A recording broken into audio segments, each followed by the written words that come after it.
Glória a Deus. Saúde, irmão, com a paz do Senhor. Amém. Podeis assentar. Amém. Glória a Deus. Tome o seu lugar, tome o seu assento. É motivo de alegria estarmos nessa noite. O Senhor já tem falado, já tem operado seus milagres, suas maravilhas, já tem feito muitos sinais, pessoas já foram renovadas, restauradas espiritualmente. Eu quero perguntar para vocês, quantos estão felizes com Deus nessa noite? Agora eu quero fazer uma pergunta. Quantos têm certeza que Deus está feliz com você? Glorifique, irmão.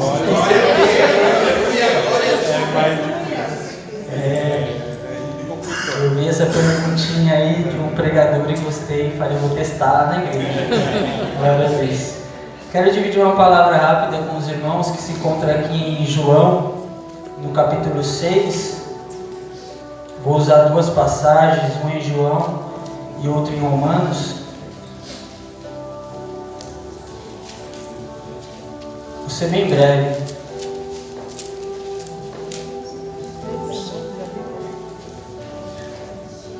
Amém? João, capítulo 6, a partir do versículo 25.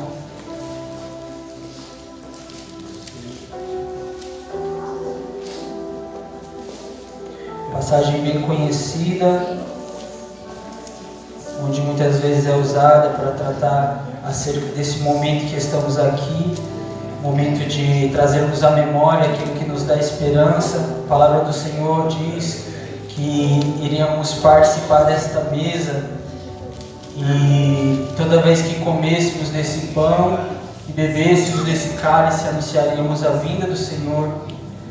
Então aqui estamos para poder festejar, se alegrar com a aliança que o Senhor fez conosco. Sou grato por esse privilégio de mais uma vez na ceia do Senhor estar trazendo esta mensagem, que é a mensagem essencial do Evangelho.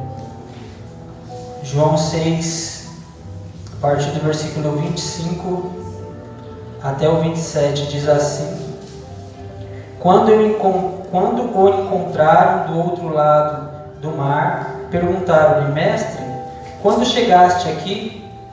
Jesus respondeu: Na verdade é que vocês estão me procurando, não porque viram os sinais milagrosos, mas porque comeram os pães e ficaram satisfeitos. Não trabalhem pela comida que estraga, mas pela comida que permanece para a vida eterna, a qual o Filho do Homem vos dará a vocês. Deus, o Pai, nele colocou o seu selo de aprovação. Amém? Amém. Eu vou dar continuidade depois, mas primeiramente vamos comentar essa passagem. A gente conhece essa passagem. Jesus ele operou ali muitos milagres no deserto, ele pregando e anunciando o Evangelho por um período estendido ali no monte. Viu que as pessoas que o ouviram ficaram com fome, né? Pelo tempo que já estava ali pregando, já estava tarde. Então ele disse para os seus discípulos para que arrumassem alimento, para que pudessem entregar esse povo, só que o povo era muito. Então os discípulos perguntaram: onde arrumaremos tanto alimento para poder alimentar tanta gente? E ali acontece então o milagre qual é conhecido de todos como a multiplicação dos pães, né? E ali mais de 5.000 pessoas se alimentaram de alguns pães e peixes por conta deste milagre. Então Jesus despediu aquela multidão, entrando no barco, ele partiu para um outro lugar. E essa multidão passou a segui-lo, passou a procurá-lo. Ele entrou no barco, passou para o outro lado, essa multidão a pé já começaram a se movimentar, a perguntar para onde ele ia, e descobrindo para onde ele ia, foram até lá para ver se achavam ele novamente. Então Jesus, encontrando novamente com essa multidão, ele revela a motivação do coração dessa multidão. E a mensagem que o Senhor colocou no meu coração tem como título: Motivados ou comprometidos, né? a gente está realmente só motivados ou comprometidos? Por quê? A realidade é que o Senhor tem me feito refletir acerca de tudo que Ele tem feito na igreja, e por muito tempo temos congressos e congressos, temos encontros, temos festividades, isso não só aqui na Kadash, né? Mas em geral. A gente vive num momento onde há muitos eventos grandiosos, há seminários, há festividades que motivam, que movem multidões, né, a poderem estar ali recebendo do Senhor. E isso não é ruim, né? Verdadeiramente o Senhor, Ele diz para a gente ir por todo mundo, pregar o Evangelho a toda criatura, e que sinais nos seguiriam se crêssemos verdadeiramente e seriam operados naqueles lugares. Só que o que vemos é que depois desses eventos, depois dessas festividades, depois desses compromissos, a qual move muita gente e traz renovo, e traz restauração, e traz fortalecimento sobre a vida das pessoas. Alguém já foi lá para depois dar uma olhada num dia de culto da semana, sabe, fora da festividade, como que aquela igreja ou aqueles muitos irmãos que se alegraram e se animaram, se eles estão ali ainda comprometidos ou foram só motivados? Eu não estou falando contra festividade, contra eventos. É o que o Senhor deseja realmente, que nos alegremos em Sua presença, que façamos festa na Sua presença. Mas o problema é, em que multidão a gente se encontra? Na multidão dos motivados ou dos comprometidos? E ali nessa passagem a gente vê algumas características. Essa multidão dos motivados. E motivação, entenda, irmão, a gente pode estar motivado por muitas coisas. A gente é motivado, e motivação vem da emoção, né? E é bom que a gente se emocione. A gente tem que se alegrar e se emocionar e chorar com o Senhor, e festejar e pular e glorificar. Só que quando a emoção passa, tem que haver o comprometimento. Não podemos ser só movidos por emoção, porque emoção é uma mola propulsora que nos move, só que do mesmo jeito que nos move para um momento de alegria, também vai nos mover no momento que estivermos em adversidades, ou que as coisas não estiverem bem, ou que o pão faltar, porque emoções são emoções positivas e negativas. E aquele que se move por emoções positivas, que se alegram pelo momento de festa, também pode se deixar deprimir e se abater pelo momento de adversidade, de luta. Então quem se deixa mover pela emoção acaba trabalhando somente por aquilo que é momentâneo e pelo que perece. O próprio Jesus aqui disse: eu conheço a verdade, vocês me procuram pelo pão, não pelos sinais. E aqui na continuação ele vai falar: não trabalhem pela comida que estraga, mas pela comida que dura pela vida eterna. Jesus tinha 2 alimentos naquele momento, entregando para aquela multidão: o alimento espiritual, que queria não somente motivá-los, mas comprometê-los com uma aliança, a qual ele vai apresentar depois no decorrer dessa passagem.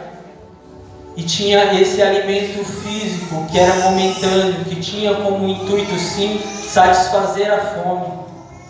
Só que o que moveu o coração dessa multidão não foi aquilo que era espiritual. Para o quê? Para comprometê-los, para mudá-los espiritualmente. O Senhor, Ele discerniu a intenção do coração da multidão e viu que tudo que eles queriam verdadeiramente não era ouvir novamente aquelas palavras de vida, aquele ensinamento, aquela revelação do alto. Não era ouvir a mensagem do cumprimento da promessa das Escrituras, que a vinda do Messias, eles não foram atrás do Cristo prometido, que viria com sinais e maravilha, que estava se revelando diante deles. Mas ele queria alguém que pudesse fartá-los de pão, alguém que pudesse satisfazer o seu desejo carnal, que pudesse alegrar um pouco a sua alma com um bocado de pão. E o que a gente quer? O que a gente quer do Senhor? Somente um pouco de motivação, se satisfazer em um momento desta glória, dessa presença, ou tê-la em todo tempo, em todo momento, estando comprometido com Ele, fazendo de cada culto uma festa, fazendo de cada momento de oração no lugar secreto um evento extraordinário de glória na presença do Senhor. O Senhor, Ele me fez refletir acerca disso. Queremos somente ser motivados ou verdadeiramente queremos nos deixar comprometer? E a gente vai ver aqui a diferença dos motivados e dos comprometidos. Continuando em João, a partir do versículo 50, diz assim. Pode trazer um pouquinho de água para mim, por favor? João 6, a partir do 50. Diz assim: todavia, aqui está o pão que desce do céu, para que não morram quem dele comer. Eu sou o pão vivo que desce do céu. Se alguém comer deste pão, viverá para sempre. Este é o pão, este pão é a minha carne, que eu darei pela vida do mundo. Então os judeus começaram a discutir exaltadamente entre si: como pode este homem nos oferecer sua carne para comer? Amém, Jesus, aleluias. Jesus lhes disse: eu digo a verdade, que se vocês não comerem da minha carne e não beberem do meu sangue, não terão vida em si mesmo. Todo aquele que come da minha carne e bebe do meu sangue tem vida eterna, e eu ressuscitarei no último dia. Pois a minha carne é verdadeiramente comida e o meu sangue é verdadeiramente bebida. Todo aquele que come a minha carne e bebe do meu sangue permanece em mim e eu nele. Da mesma forma como o Pai que vive em mim e eu vivo por causa dele. Assim, aquele que se alimenta de mim viverá por minha causa. Este é o pão que desce do céu. Os antepassados de vocês comeram o maná e morreram, mas aquele que se alimenta deste pão viverá para sempre. Ele disse isso quando ensinava na sinagoga em Cafarnaum. Ao ouvirem isso, muitos dos seus discípulos disseram: dura é esta palavra, quem pode suportá-la? Sabendo em seu íntimo que os seus discípulos estavam se queixando do que ouviram, Jesus lhe disse: isso os escandaliza? Que acontecerá se vocês virem o Filho do Homem subir para onde estava antes? O Espírito da vida, a carne não produz nada que se aproveita. As palavras que eu disse são Espírito e vida. Contudo, há alguns de vocês que não creem. Pois Jesus sabia desde o princípio quais deles são os que criam e quem iria o trair. E prosseguiu: é por isso que eu disse a vocês que ninguém pode vir a mim, a não ser que isto lhes seja dado pelo meu Pai. Daquela hora em diante, muitos dos seus discípulos voltaram atrás e deixaram de segui-lo. Jesus perguntou aos 12: vocês também não querem ir? Simão Pedro lhe respondeu: Senhor, para quem iremos? Tu tens as palavras de vida eterna. Aleluia. Nós cremos e sabemos que és o Santo de Deus, o Cristo. Amém? Amém. Então só a leitura em si, ela já mostra pra gente que aqueles que são motivados, quando são chamados a um compromisso, quando é revelada uma mensagem que os compromete, eles não resistem, não subsistem. Porque quando o Senhor Jesus fala que aquele que comer da minha carne e beber do meu sangue, Ele está falando de aliança, Ele está falando de compromisso, que Ele haveria de firmar com a sua igreja. Ele fala, essa é a nova aliança no meu sangue.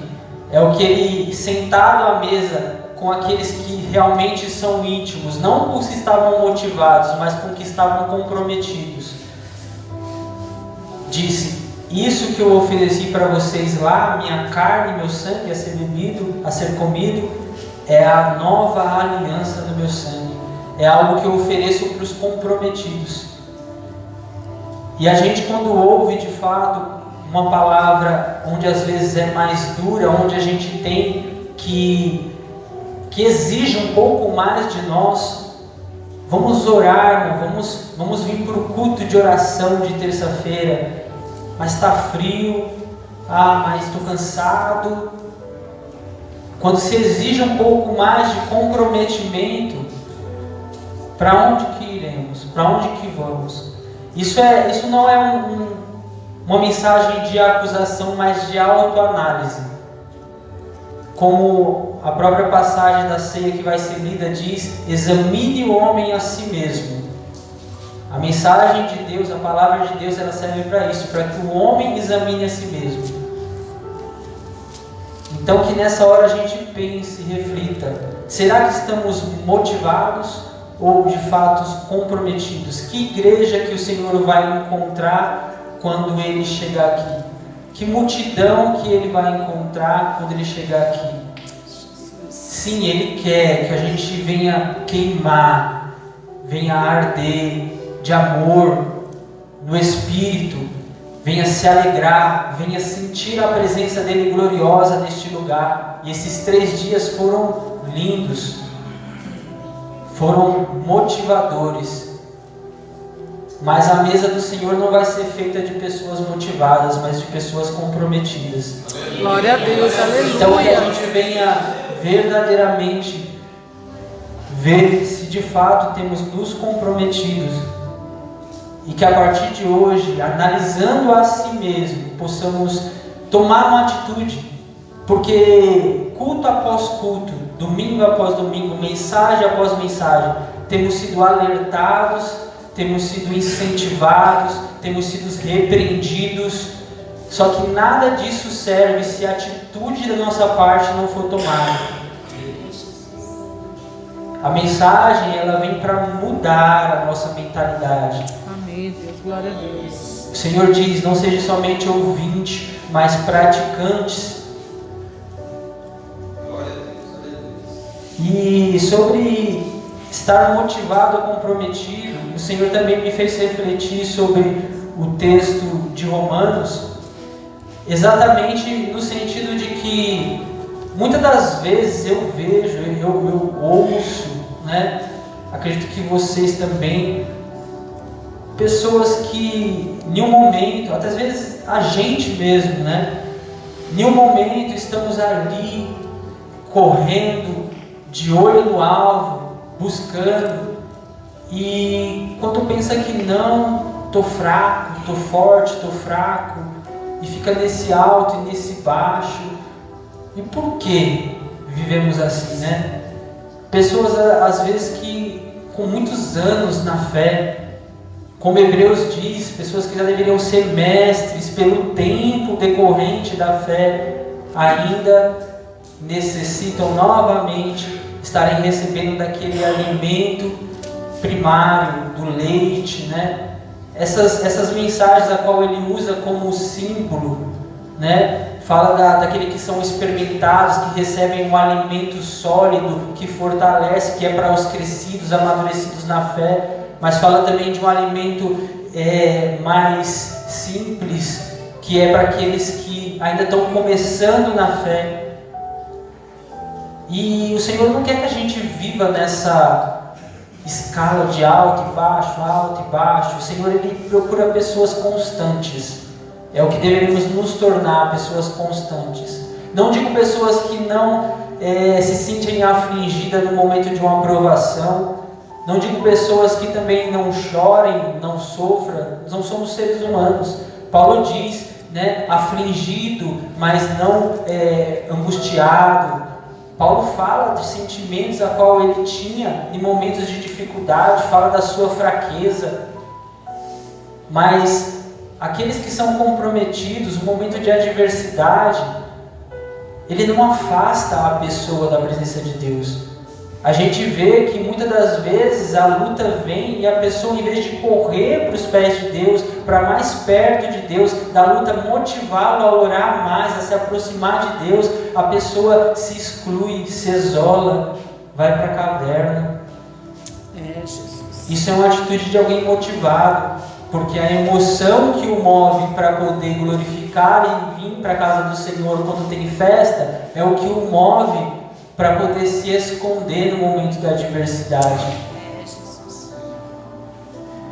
Então o Senhor, Ele mostra aqui, Ele fala no texto de Romanos 8, a qual quero ler com os irmãos, Romanos 8,16, a diferença entre os comprometidos e os motivados. Já estou encerrando já, irmãos. Romanos 8.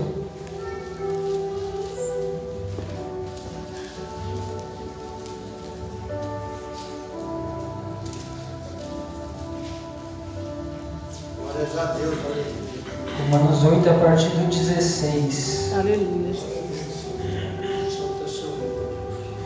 O próprio Espírito testemunha ao nosso Espírito que somos filhos de Deus. Se somos filhos, então somos herdeiros, herdeiros de Deus e co-herdeiros com Cristo, se de fato participarmos dos seus sofrimentos, para que também participemos da sua glória. Considero que os nossos sofrimentos atuais não podem ser comparados com a glória que em nós há de ser revelada. É interessante o que ele fala aqui, que o Espírito, o próprio Espírito Santo, ele testifica ao nosso Espírito, aqueles que são nascidos de novo. A carta de Romanos, logo no princípio, ele vai falar que já não há condenação para aqueles que estão em Cristo Jesus. Mas aí ele vem com uma balança, com uma régua, para que você possa se analisar e medir. Não há condenação para aqueles que estão em Cristo Jesus, que não andam segundo a carne, a natureza carnal, mas segundo o Espírito.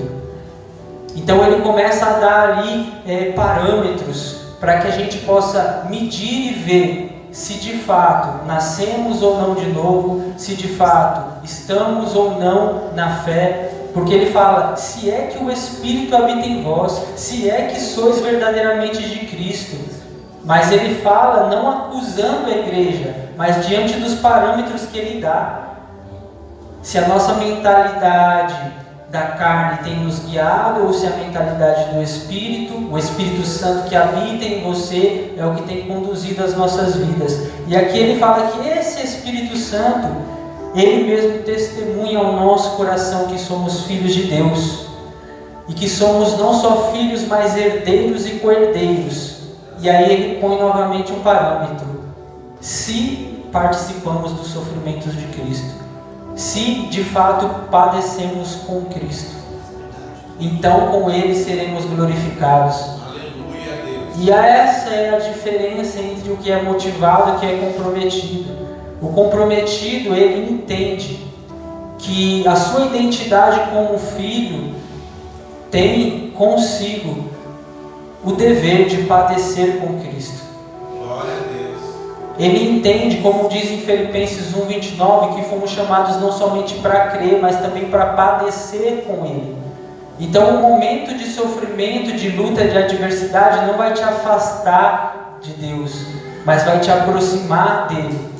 Como Paulo diz, eu me alegro nas minhas lutas e dificuldades, nas minhas adversidades, porque na minha fraqueza eu sou forte, porque o poder de Deus se aperfeiçoa em minhas fraquezas. Aleluia, Jesus. Aquele que é comprometido entende que é pecador e falho, que é fraco, e que na hora que a coisa estiver difícil não tem que correr de Deus, mas tem que correr para Deus. Glória a Deus. Não devemos agir como Adão, se escondendo de Deus quando pecamos, quando erramos, mas entender que há um espírito de vida que habita em nós, que quer nos transformar para que sejamos mais parecidos com Cristo, e que realmente Ele sabe que iremos pecar, que iremos tropeçar, mas Ele está pronto ali para poder nos limpar, nos erguer, nos purificar. Então, diante da adversidade, da luta, se você de fato deseja ser comprometido, corra para Deus, para que Ele possa fazer aperfeiçoar a boa obra que Ele começou na sua vida. Glória a Deus. E aqui continuando, no 22, ele diz assim: sabemos que toda a natureza criada geme até agora com dores de parto, e não só isso, mas nós também, os que primeiro receberam o fruto do Espírito, gememos interiormente, esperando ansiosamente a nossa adoção de filho e a redenção do corpo.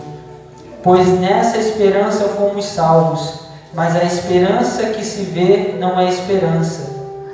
Quem espera por aquilo que vê?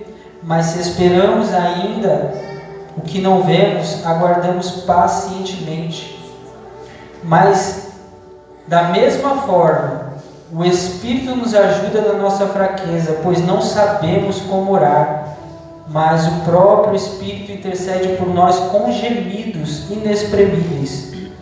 E aquele que sonda os corações conhece a intenção do Espírito, porque o Espírito intercede por nós de acordo com sua vontade.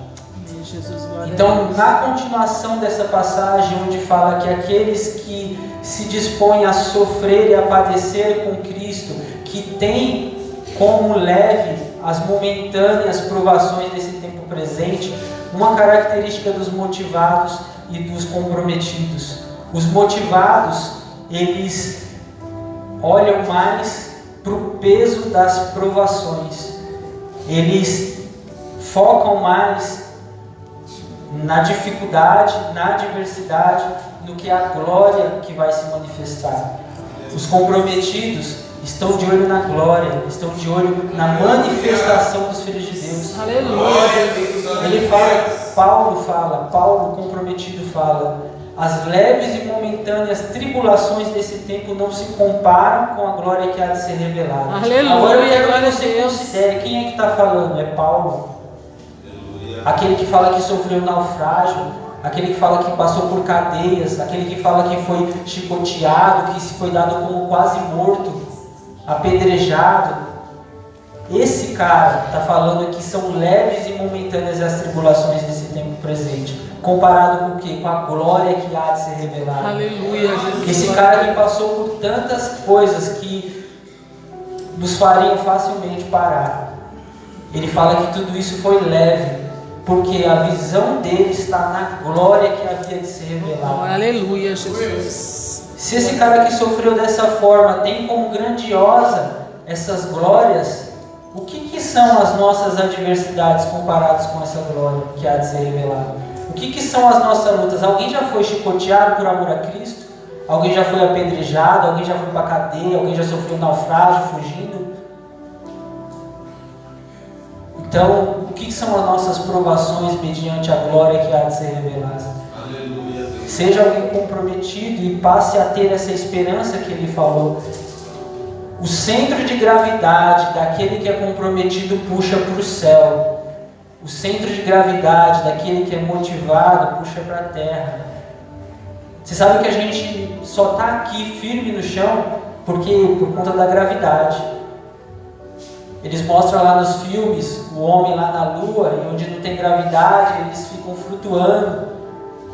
Então, usando essa metáfora, aquele que é só motivado, aquele que é terreno, ele é atraído pelas coisas terrenas. O seu centro de gravidade, que mantém ele preso aqui, é as coisas terrenas. Mas aquele que é comprometido, que tem realmente o novo nascimento, o seu centro de gravidade está no céu, a sua mente não Aleluia, está glória a aqui. Deus.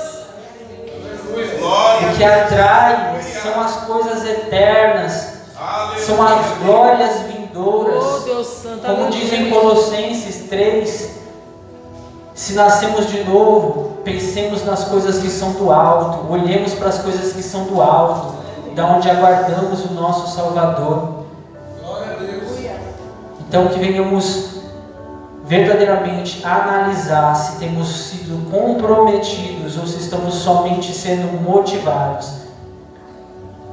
E tendo esta análise, então venhamos buscar em Deus este comprometimento verdadeiro. Glória a Deus, aleluia. Para que possamos, como Paulo diz, não vivo mais eu, mas Cristo vive em mim. Oh, E a glória. vida que eu vivo na carne, vivo agora pela fé no Filho Aleluia, de Deus. Deus. Obrigado. Por isso reputo todas as coisas como perca, como nada. Paulo, ele, nessa passagem, ele fala que ele era judeu, que ele tinha as alianças, que ele era fariseu. Ele mostra o seu status da época e mostra o quanto que ele tinha e fala: isso tudo eu reputo como perda, para poder ter a Cristo, para poder viver a sua ressurreição, Glória a Deus. para poder viver as glórias vindouras. Então que venhamos nos inspirar nesses homens de Deus que tiveram a sua vida comprometida verdadeiramente, que ela nos motive, mas nos comprometa também a viver de forma agradável a Cristo. Amém? Aleluia. Glória a Deus. Até que o Senhor me deu. Vamos nos colocar de pé nesse momento. Oh, Santo Deus, aleluia, Pai. Ainda iremos participar dessa mesa, ainda iremos nos alegrar mais no Senhor. Glórias. O que o Senhor diz é que depois da festa, né, que Cristo seja o centro. Foi cantado aqui os hinos das irmãs. Na festa, o principal é Cristo. E depois da festa, o principal continua sendo Cristo. Não é porque a festa acabou que vamos esquecer qual é a motivação, qual é o comprometimento que temos com Cristo. Amém? Deixa essa mensagem entrar. Lembre que o Senhor, Ele lança a sua mensagem como uma semente para frutificar. Glória a Deus. O que Ele deseja é a metanoia, que é o que? Mudança de mente, conversão, mudança de direção, mudança de mentalidade. E para isso precisamos refletir sobre o que nos é dito e orar ao Senhor para que essa mudança seja feita. Não depende somente de nós. Se dependesse de nós, nós estávamos perdidos. Se dependesse das nossas forças, estávamos perdidos. Mas o Senhor, Ele deseja que você busque a presença desse Espírito Santo, para que Ele possa te convencer do pecado, da justiça e do juízo, e possa te fortalecer, para que você possa deixar de lado tudo aquilo que te prende nessa terra e seja atraído pelas coisas eternas. Amém? Vamos orar então, colocar diante do Senhor esta palavra e pedir para que ela tenha ação efetiva na nossa vida, na nossa mente, nesse dia, em nome de Jesus. Santo Deus, eterno Pai, Senhor, a Tua palavra foi exposta, Senhor, neste momento, a Tua mensagem de vida. Senhor, a Tua palavra diz que a Tua palavra é Espírito e vida, Senhor, que o Senhor tem as palavras de vida eterna. Senhor, é o alimento para a nossa alma, é o alimento que não perece, Senhor, mas que permanece para a vida eterna.